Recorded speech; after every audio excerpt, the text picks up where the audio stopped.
Bonjour à tous, bienvenue sur Only a Giant Podcast, épisode 61. Moi c'est Plax, en direct de mes vacances. Je suis avec Thiergo, qui n'est pas avec moi en vacances. Mon tweet pouvait porter à confusion. Comment ça va, Thiergo ? Eh bah écoute, ça va forcément bien quand on commence une saison de cette manière-là. Ça faisait longtemps qu'on n'avait pas commencé avec une victoire. 2016, la dernière fois qu'on a commencé une saison avec une victoire. Et je crois que c'est même depuis 2016 qu'on n'a pas eu un bilan positif au-delà de 50% de victoire à un moment donné de la saison, puisqu'on a toujours commencé à une défaite et on n'a jamais réussi à avoir plus de victoires que de défaites depuis 6 ans. Donc c'est un grand moment dans l'histoire des Giants. C'est clair. Bon, alors victoire 21-20 contre les Titans, qui étaient clairement favoris. C'était chez les Titans, chez eux, qui sont depuis 2 saisons, qui sont une équipe qui sont prétendants au titre, carrément.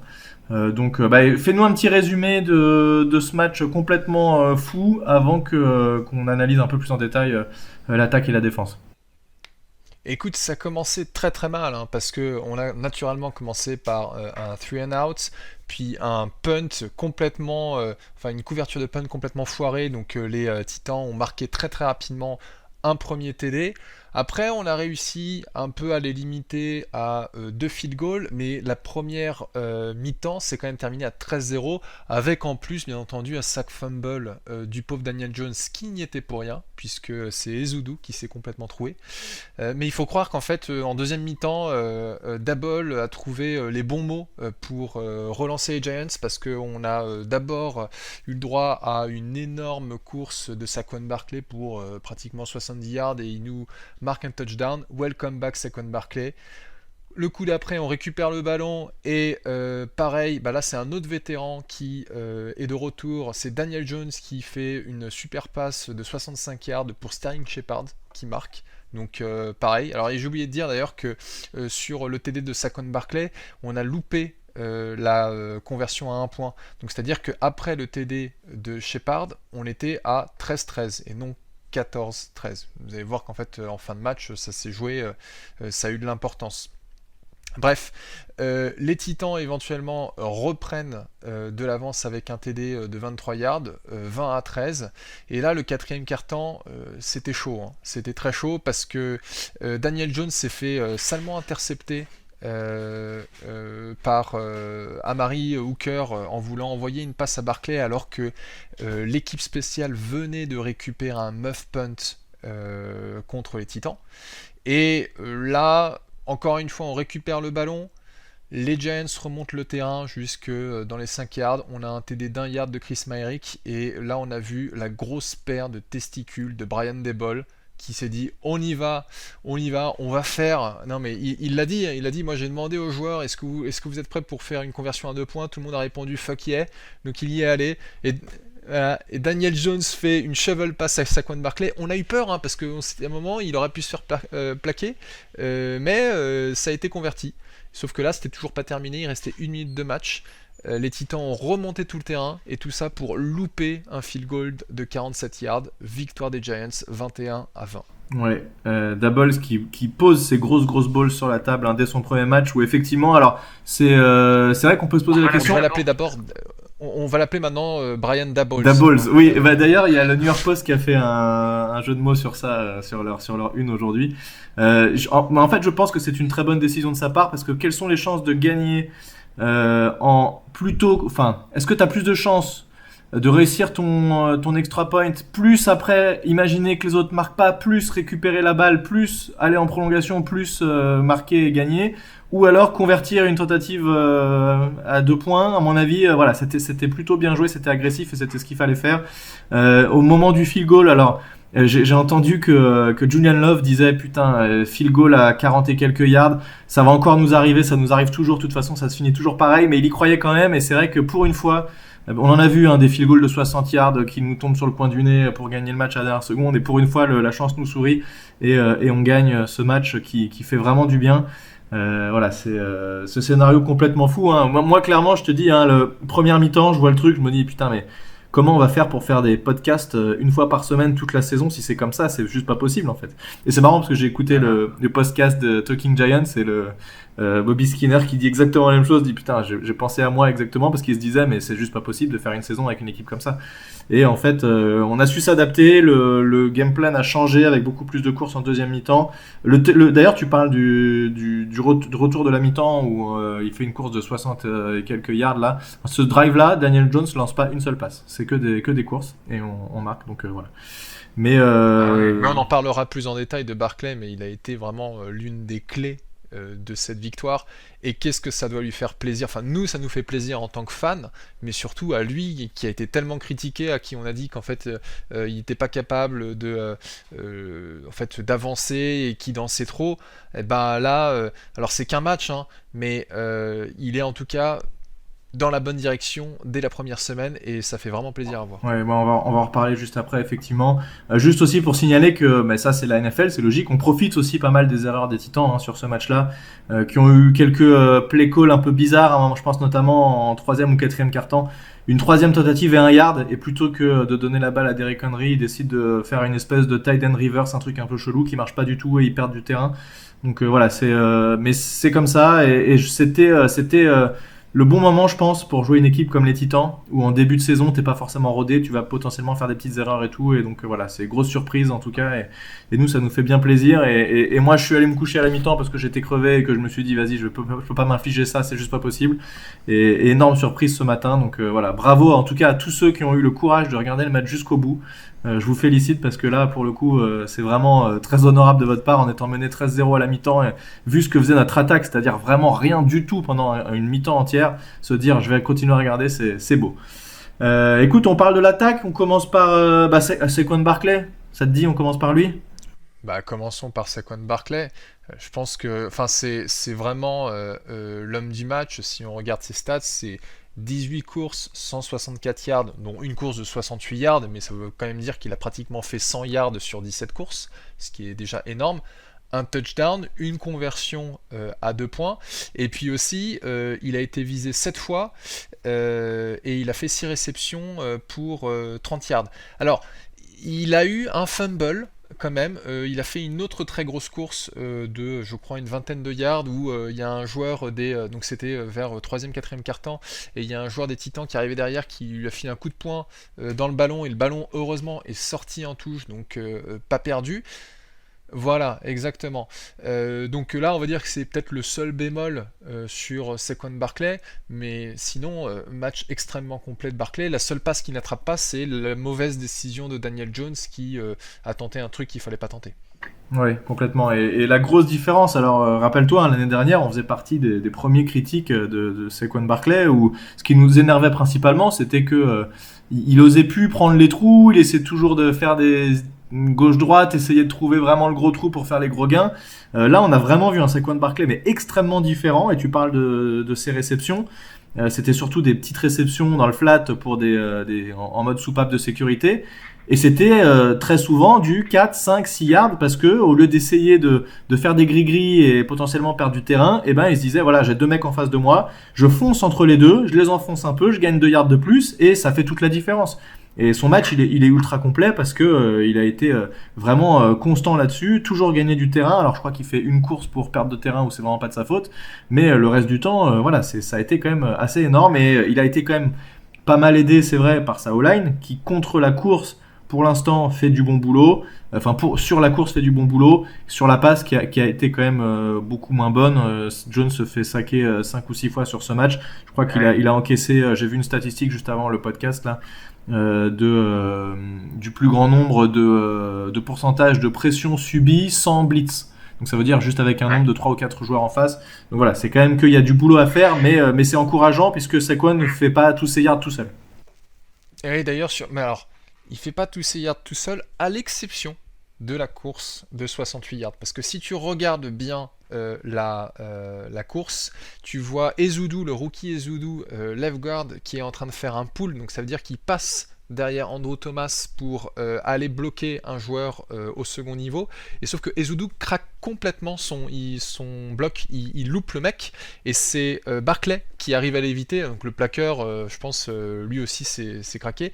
Mais c'est vrai que sinon, la O-line a fait globalement son boulot, et Barclay n'a pas trop tergiversé et a foncé dans les brèches quand elles se présentaient. Ouais, alors sur Ezeudu, Voilà, juste oui, petit vraiment, bémol, très, très bonne note. je suis d'accord avec toi, il loupe le bloc, mais le fait qu'il fasse acte de présence, en fait, qu'il soit juste là et qu'il fasse la viande et qu'il empêche le joueur d'aller Ah tout oui. droit, bah le joueur est obligé de contourner, ce qui permet à Saquon Non, de. c'est sûr. Mais oui, je suis d'accord, il y a plusieurs fois, notamment, bah, Ezeudu a pas fait un bon match, hein, il a vraiment galéré, notamment en couverture de passe.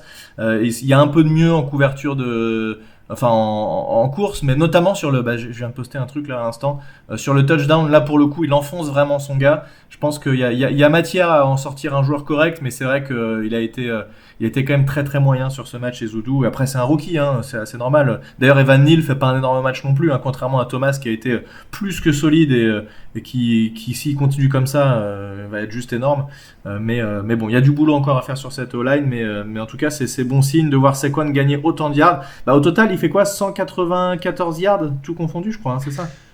C'est exactement ça, 194 yards à la course plus réception. Ouais, non, c'est excellent. Ça fait plaisir. Si on parle de Daniel Jones un petit peu, parce que c'est aussi forcément lui qu'on va scruter tout au long de la saison, moi j'ai eu la sensation en regardant le match qu'il fait un mauvais match, notamment sur la première mi-temps où ça a été vraiment catastrophique et il a été vraiment mis beaucoup sous pression. La sensation globale, c'est qu'il n'était pas à l'aise, que c'était compliqué, voilà, qu'il a loupé 2-3 joueurs. On a parlé notamment d'une passe sur David Sills où David Sills était tout seul et il ne l'a pas vu. Voilà, ça n'a pas été simple.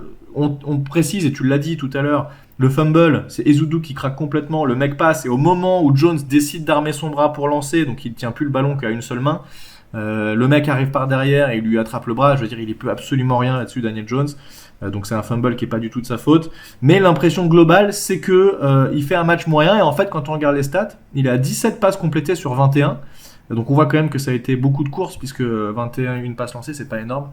188 yards avec 2 touchdowns, une interception et un rating de 115. Donc écoute, moi je trouve que c'est plutôt très positif au final pour un premier match. Il y a vraiment des choses à nettoyer, mais ça reste positif. Belle prestation de Daniel Jones, enfin je dirais même plutôt correcte, parce que 188 yards, comme tu as dit, si tu enlèves la passe de 65 yards pour Sterling Shepard sur le TD, ça veut dire que en fait sur 16 passes complétées, il fait moins de 120 yards, donc il fait 123 yards, ce qui est quand même pas terrible. Mais en effet, il a été saqué 5 fois, les Titans ont enregistré 8 QB hits. Donc c'est quand même tout un tas de situations où, enfin c'est pas le sac, mais en gros il a été touché au moment d'envoyer la balle. Il était clairement pas dans de bonne disposition pendant la première mi-temps. Il était un peu plus à l'aise pendant la seconde mi-temps, et par contre son interception est vraiment moche, hein. Quand il lance le truc, on se demande pourquoi est-ce qu'il fait ça. Et d'ailleurs, alors il y a beaucoup de gens qui sur Twitter ont noté cette vidéo de Brian Daboll qui allait le voir en disant ouais, il est complètement en train d'engueuler Daniel Jones, c'est la première fois qu'on voit ça en 5 ans. Alors non, c'est pas la première fois qu'on voit Daniel Jones se faire reprendre par son head coach, ça arrive, ça fait partie du process. Et Daboll en a parlé très ouvertement en disant j'en ai discuté avec lui, et Jones m'a dit moi j'ai cru que je pouvais lui envoyer le back shoulder throw, et Daboll lui a dit écoute, moi je suis pas d'accord, mais t'en fais pas, tu vas récupérer le ballon et t'auras l'occasion de te rattraper. Donc bon, déjà au niveau de l'approche coach QB, je trouve que on est sur quelque chose de positif. Il faut voir après ce qui va se passer dans le reste de l'année, mais bon, on a l'habitude en effet avec Daniel Jones, tout comme on avait cette habitude aussi avec Eli Manning par le passé, de toujours voir une ou deux décisions par match qui étaient quand même assez douteuses. Mais voilà, on espère qu'on verra du mieux sur les matchs suivants. C'est vrai qu'on voyait ça avec Eli. Non, t'as raison, je vais un peu relativiser ce que j'ai dit. Il fait un match en fait correct, puisque quand tu as dit ça et sa longue passe pour Sterling Shepard, en fait j'y repense aussi, t'as aussi pas mal de yards qui sont gagnés en première mi-temps, où en fait on est en troisième et 20 et quelques, et en fait il fait des passes de 17 yards parce que les mecs laissent la complétion volontairement pour faire le plaquage et empêcher la première tentative. Donc en fait oui, t'as tout à fait raison, c'est vrai que quand on regarde les statistiques sont trompeuses, mais il y a finalement c'est peut-être pas un match si énorme que ça de Daniel Jones en fait. Je tempère un peu ce que je dis. Ouais, non, mais tu vois, je m'alarme pas, hein. Je pense que c'est vraiment la première mi-temps, et d'ailleurs ça nous permet peut-être de faire une transition vers la ligne offensive, hein, et ce que tu as commencé déjà à dire tout à l'heure, au début, c'était pas tout à fait ça en termes de passe protection. Euh, Après, on a vu des très très belles choses de certains individus sur la ligne offensive, mais notre maillon faible c'était left guard, et clairement ça a perturbé Daniel Jones. Oui, c'est ce qu'on a dit. Non, mais ça, c'est clair. De toute façon, Daniel Jones, ça fait 3 ans ou 4 ans qu'il est habitué à lancer sous pression. Il arrive quand même à rester et pas être trop inquiété ou impressionné par la défense en face. Et il fait ce qu'il faut pour essayer de conserver le ballon. D'ailleurs, ça lui était reproché beaucoup avant. Le plus longtemps possible pour essayer de lancer la balle quand même. Là, voilà, il fait ce qu'il peut. Clairement, ça l'a pas aidé sur ce match-là. Il a été mis beaucoup sous pression. Il arrive quand même à lancer 2-3 passes, notamment cette passe longue hein, qui permet de mettre un TD. Puis finalement, 2 TD lancés, c'est pas mal. Et j'ai eu l'impression par contre qu'en zone rouge, on a été un peu meilleur. Et tu te rappelles, c'était vraiment un truc qu'on remarquait ça. Le play calling était très mauvais et on n'arrivait pas à marquer quand on était en zone rouge. Là, on n'a été pas trop mauvais, même réussir à mettre une conversion à 2 points, c'est plutôt positif, je trouve. Et tu parlais de la O-line, oui, cette O-line qui doit encore bosser. Après, si on compte en plus le tight end, Bellinger qui est quasiment un sixième O-line puisqu'il fait beaucoup de blocs. En fait, on a 3 rookies dans cette O-line. Donc finalement, bon, c'est Mais d'ailleurs, en fait, tu parlais du fait qu'en red zone, on était beaucoup plus efficace que les années précédentes. Ça, c'est un commentaire général pour l'attaque. On peut féliciter Mike Kafka pour son play calling, hein, parce qu'il faut rappeler que Daboll a décidé de confier le play calling à un rookie coordinateur. C'était pas gagné hein, pendant l'intersaison, il avait l'air de vouloir le faire lui-même, et puis finalement, il a donné les rênes à Mike Kafka. Et on a vu de la variété. Enfin, c'est sûr que ça nous a fait un sacré changement par rapport à un Jason Garrett. ouais, moi c'est surtout l'ajustement que je note vraiment en deuxième mi-temps où il a vraiment changé sa manière d'appeler les jeux. C'était un peu de trick play en première mi-temps qui n'ont pas marché, des choses un peu fifou et c'était pas terrible. Mais il est revenu à des choses un peu plus simples en deuxième mi-temps et ça a quand même beaucoup mieux marché et vraiment imposer ce jeu de course, ça a vraiment fait la différence pour notre attaque. Petite remarque aussi, Kadarius Toney, je sais pas si tu as vu, mais il a quasiment pas joué. Ça, c'était assez étonnant. On pensait le voir plus, alors que Richie James, qui lui était pas trop attendu, finalement, il fait un match et combien de réceptions il fait? Il fait 5 réceptions, 59 yards. C'est pas le mec qu'on attendait. Et Toney fait aucune réception, par contre, il fait 2 courses. Voilà. Je sais pas ce que tu en penses comment tu analyses le fait que Toney ait quasiment pas joué sur ce match. Écoute, je sais pas quoi en penser. C'est vrai que ça a de quoi surprendre de se dire que Tony n'a fait, alors si je regarde les stats, je crois qu'il n'a fait que 7 snaps offensifs. Donc c'est extrêmement peu. Et d'ailleurs, il y a des vidéos de lui sur la touche en train de faire les 100 pas où tu sens qu'il est clairement frustré d'être là. Euh, à surveiller sur les matchs à venir. Ça me fait un peu penser à la situation, tu sais, de Wayne Gallman, qui n'était pas mis en avant en attaque pendant plusieurs saisons et par des coaching staff différents. On n'a jamais vraiment compris pourquoi, alors que pourtant il faisait du boulot correct. Bon, là on verra avec Tony. Peut-être que sur ce match-là, ils n'avaient pas prévu tant d'actions pour lui, sachant que, comme tu disais, en première mi-temps, ils ont fait un peu plus de trick play, sachant que et d'ailleurs la première course de Kadarius Toney, ça avait l'air d'être une double passe qui n'a pas fonctionné et c'est devenu une course où il a réussi à gagner quelques yards et puis après il a eu une deuxième course. Donc voilà, à part te dire que j'attends d'en savoir plus, j'ai pas vraiment d'avis sur la sous-utilisation de ce joueur-là. Ouais, ce que tu dis, c'est ce que Dabol a indiqué aussi, c'est qu'il dit qu'on a des packages de jeux pour certains joueurs, etc. Et qu'éventuellement, il n'a pas été mis trop en avant, mais potentiellement, ça ne veut pas dire qu'il ne va pas plus jouer sur d'autres matchs. Peut-être qu'ils avaient analysé un match-up spécifique pour tel ou tel joueur, voilà, on ne sait pas. Ou alors, ce qui peut arriver aussi, c'est qu'il y a des histoires extra footballistiques qui fait que le joueur est plus ou moins mis de côté. Après, il revient aussi de blessure, hein. Tony, il y a peut-être aussi quelque chose. Même si Dabol nous dit non, il est bien, il est à 100%, il va pas dire si, il est un peu blessé au genou. Ouais, il préfère rien Et dire. ne pas oublier aussi que on a beaucoup parlé du fait que Tony pouvait être utilisé avec Wendell Robinson dans des jeux un peu exotiques et qu'on a perdu Wendell Robinson début de match, il a fait sa première réception en NFL sur un third down, et puis après, sorti de match parce qu'il s'était blessé au genou. Donc, faut prendre ça en considération. Ça se trouve, il y a tout un pan du playbook qui a dû être mis de côté parce qu'il n'y avait plus Robinson et qu'on avait prévu d'utiliser les deux ensemble. Ouais, je me demande si la blessure de Wendell Robinson, d'ailleurs, elle est pas sur sa réception, parce que au moment où j'ai vu le ralenti, il est dans une position très bizarre, le mec lui tombe un peu dessus, et bon, il y a moyen que ce soit là. Je sais pas si c'est grave, je sais pas si on a eu les infos encore. A priori, ils avaient pas l'air de dire que c'était non plus fin de saison ou quoi que ce soit, donc on espère le revoir rapidement. En tout cas, une réception, un first down pour lui, donc bravo à lui pour ce rookie. Welcome to the NFL. Est-ce qu'on a d'autres choses à dire sur cette attaque, ou est-ce qu'on passe à la défense? Juste parler rapidement de la ligne offensive. Moi, je dirais que j'étais assez impressionné par la prestation d'Andrew Thomas, de ce que j'ai vu, qui, face à Bud Dupree, s'est très bien débrouillé. J'ai moins regardé le côté droit de Mark Glowinski et Evan Neal, mais ça avait pas l'air d'être catastrophique. Ouais, Evan Neal a été quand même un peu aux fraises sur certains jeux, mais c'est tout à fait normal d'attendre ça d'un rookie, il n'y a pas de problème. Et après, ça on en a déjà parlé, Ezeudu, il s'est un peu fait malmener, c'est aussi un rookie. Il a été en rotation avec Brad Bredenson, donc je pense que l'équipe est pas, enfin le coaching staff est pas encore très sûr de qui ils veulent garder comme titulaire à ce poste-là. Enfin, Ben Bredeson, pardon. Pas Brad, Ben. Ben Bredeson, ouais.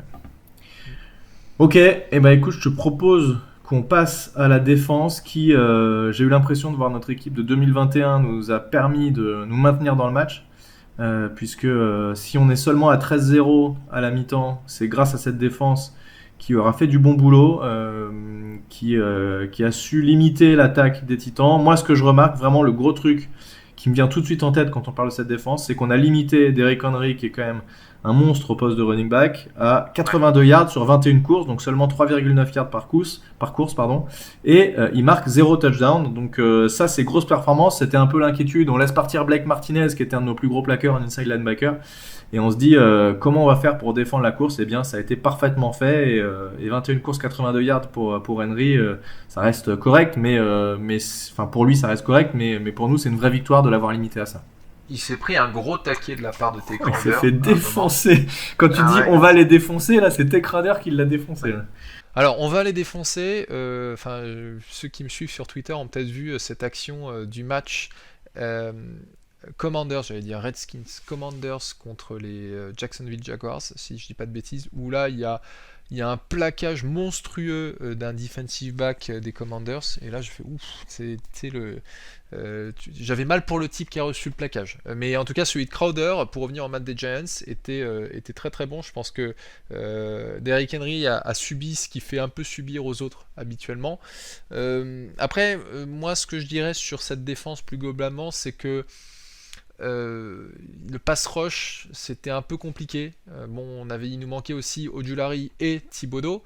On a quand même eu un sac de comment il s'appelle, Fox. Ouais, Tomon Fox. Alors je me souviens pas j'ai pas vu ce sac. Je me souviens pas quand c'était. J'ai pas réussi à me rappeler.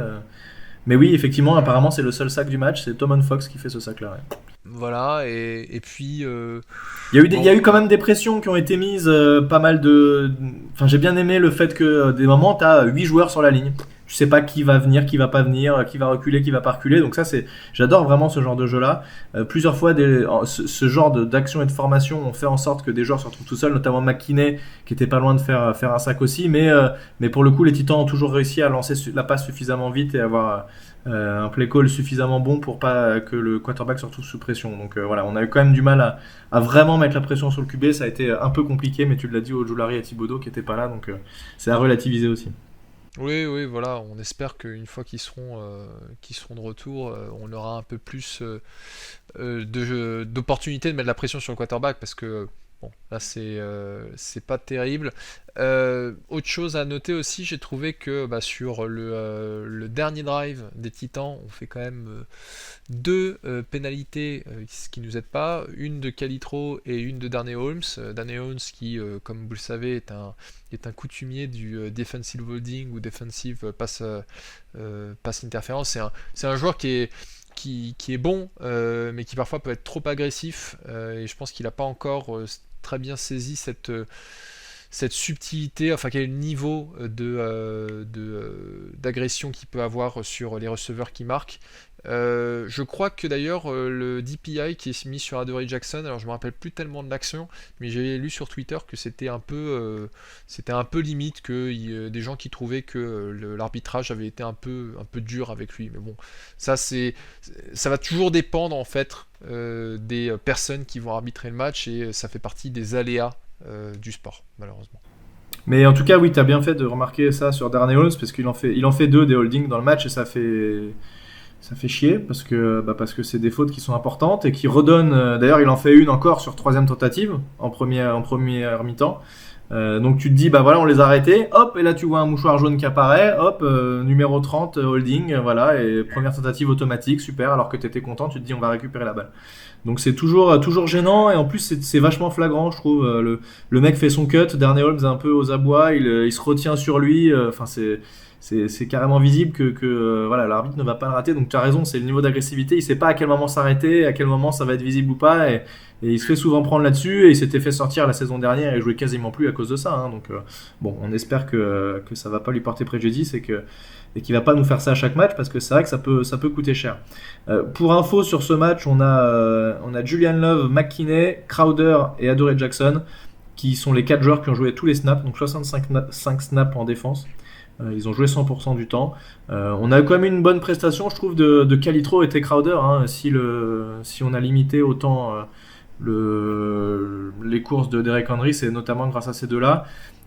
Calitro qui fait 2 plaquages pour perte, c'est pas mal, ça c'est à noter aussi.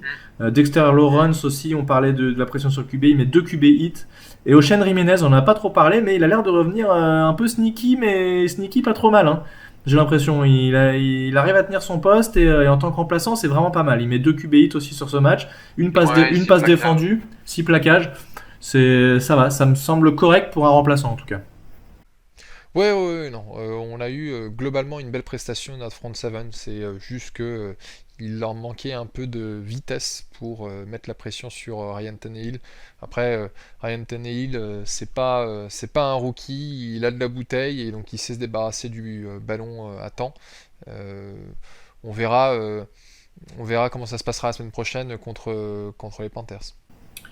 Voilà, et puis petite aussi, J. Edward aussi, alors ça, c'est dur de le remarquer quand t'es pas au stade, ou quand t'as pas des mecs qui ont vraiment fait attention à ça, mais a priori, bon, il fait un bon match, il fait 6 plaquages dont 5 solos, mais a priori, il a été vraiment un leader mental de cette équipe, à toujours les rebooster, etc. Et ça, on l'avait déjà noté pendant la pré-saison et le camp d'entraînement, où vraiment il faisait partie de ceux qui étaient le plus vocaux sur le terrain, et qui entraînent un peu les joueurs. Et là, a priori, il a vraiment, enfin voilà, c'est un bon transfert, j'ai l'impression, de la part de notre coordinateur défensif, qui a décidé de le faire venir. Et pour l'instant, le départ de Blake Martinez ne nous coûte pas trop. J'espère que ça se vérifiera. Ouais. Je sais pas si on en avait parlé d'ailleurs. Bah non, parce qu'on n'a pas fait de podcast depuis le départ de Blake Martinez. Non, on n'a pas fait de podcast, mais on a dû le tweeter sur le fait que Martinez, après le cut des 53, a été à nouveau cuté pour faire un peu de... Enfin, non, c'est même pas une question de salary cap, parce qu'on n'a pas fait une économie de malade en le virant. Mais Mais, c'est très bizarre, je crois qu'on saura jamais le fin mot de ce qui s'est vraiment passé, et a priori ils se sont juste dit d'un commun accord que voilà, Martindale ne faisait pas, enfin, comptait pas trop sur lui voulait jouer plus, et il rentrait pas trop dans les plans, donc a priori voilà, on s'est débarrassé de lui. Mais quand on voit que voilà, Henry, qui va être un des meilleurs running backs qu'on va rencontrer cette saison, voilà, c'est plutôt positif. On se dit peut-être qu'on a trouvé moyen de défendre sans lui, quoi. On verra ce que ça dit sur les prochains matchs. Est-ce qu'il y a d'autres trucs que tu voulais noter sur cette défense? Écoute, juste dire qu'on a toujours des problèmes de couverture de kick. Ah bah je voulais en parler des Oui, c'est special sûr. teams, c'était le point d'après. Bah écoute, vas-y, Ouais. special teams, ouais, je t'en prie. Bah, on en a parlé, hein, justement sur le 46 yards du punt return dès le premier, enfin qui a permis d'avoir le premier touchdown des Titans. Et puis on a aussi eu un retour de 52 yards, mais qui a été annulé parce qu'il y a eu un holding des Titans. Mais bon, voilà, ça rentre quand même. Enfin, si on se rappelle de ce qui s'est passé pendant la pré-saison, c'était une des grosses faiblesses de l'équipe, hein, les special teams, et il y a encore beaucoup de travail à faire de ce côté-là. Ouais, là, c'est la couverture de punt qui est très difficile. Les joueurs qui court pour aller plaquer le returner, et bien arrive pas à couvrir correctement le terrain et le returner arrive toujours à trouver une ouverture. Donc ça, c'est un peu gênant. Par contre, gros point positif, je sais pas si tu as fait gaffe, mais Jamie Gillan, là, notre punter gaucher écossais, mec, il a mis des bombes à l'autre bout du terrain. Le returner, il reculait de 20 yards à chaque fois par rapport à la distance qu'il pensait avoir à faire, quoi. Donc ça, c'était plutôt très positif. Et le ballon qui arrivait sur la ligne des 5 quasiment automatiquement, je trouve vraiment très bon. Et j'ai entendu que, alors forcément, s'il était libre, c'est qu'il a été un peu moins bon les années passées, notamment l'année dernière. Et apparemment, il y a quelque chose qui a fait clic pendant les camps d'entraînement. Et depuis, je crois que c'est Dabble qui a dit ça, depuis, il a été excellent et il te balance des trucs, mec. Il te met des mitards qui partent à une. Enfin, c'est vraiment impressionnant. Donc, tant mieux. On n'a pas eu de très bons punters depuis longtemps. Donc, s'il pouvait rester à ce niveau, moi, ça m'arrangerait. C'est juste que renvoyer l'adversaire sur ses 5, si c'est pour qu'il remonte de 50, ça n'a aucun intérêt. Mais au moins, lui, il fait son boulot, quoi. Pour le coup, on peut pas lui en vouloir. Tout à fait. Bah, voilà, c'est un des gros axes d'amélioration qu'on peut retenir de ce match. Puis on notera, tu l'as dit tout à l'heure dans ton résumé du match, l'extra point raté. Je me souviens plus en détail de ce qui s'est passé, mais bon, ça, faut évidemment pas que ça arrive. Il faut mettre les extra points, ça peut coûter cher, ça aurait pu nous coûter le match, mais ça n'a pas été le cas, heureusement. Voilà, écoute, j'ai pas noté moi d'autres points à part le fait que c'est cool de commencer enfin par une victoire, quoi. Franchement, ça fait plaisir.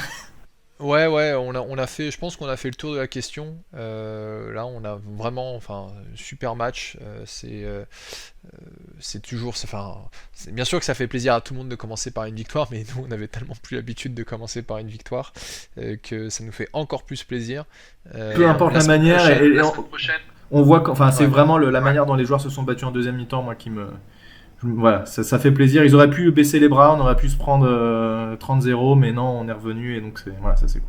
Ouais, semaine prochaine, du coup, match contre les Panthers à domicile. Voilà, match contre les Panthers qui eux ont perdu contre les Browns, malgré quand même une belle prestation, je crois, parce que c'était assez serré. Ils ont marqué plus de 20 points chacun et ce sont les Browns qui s'en sortent victorieux. Alors je sais pas quel. Mayfield qui avait dit qu'il allait les défoncer pour le coup, puisque c'est son ancienne équipe, les Browns, mais finalement il s'incline. Voilà, donc on va jouer les Browns et puis on disait Derek Henry gros running back, mais on a aussi Christian McCaffrey la semaine prochaine, donc c'est aussi un gros morceau niveau course. Il a quand même fait un match correct aussi, Mayfield. Il a fait 16 passes pour 27 tentatives à 235 yards. Un TD, une interception. Bon, je regarde que sa fiche. Et il a aussi un rushing TD. Bon, bref, ce que je veux dire, c'est que c'est pas un manchot. Mais là, en tout cas, on joue à domicile. Donc, je pense qu'on va avoir une foule qui sera au taquet de retrouver les Giants à domicile. Et on espère qu'on pourra se dire que là, on est à 2-0. Ouais, mais je pense que c'est, en tout cas, c'est sur le papier, c'est a priori plus faisable que cette semaine contre les Titans chez eux, ça c'est clair. Mais bon, on va voir. Le match est à quelle heure, juste pour info? Je sais pas, 19h, non? 19h. Donc ça, il n'y a pas vraiment d'excuses. Il faut tous qu'on le regarde en direct. Moi, j'ai pris mon billet de train pour rentrer à temps. Donc, je pense que je vais peut-être louper le kick-off, mais je devrais être à l'heure à la maison. Ok, et écoute, voilà, très bien. Et donc on se donne rendez-vous. Alors on suivra le match en direct, il n'y a pas de problème. Moi cette fois-ci je serai rentré, donc il n'y a pas de souci. Je m'excuse si jamais la qualité du son était pas extra. Je suis sur la connexion Wi-Fi de l'hôtel avec le micro de mon PC qui est pas ouf. Donc on a fait au mieux pour assurer ce podcast qu'on pouvait pas rater forcément, surtout après une victoire. Il n'y avait pas moyen de passer à côté de ça. Merci Thiergo pour ce podcast et on se retrouve la semaine prochaine pour un New Gen podcast. À plus tout le monde, ciao. Salut.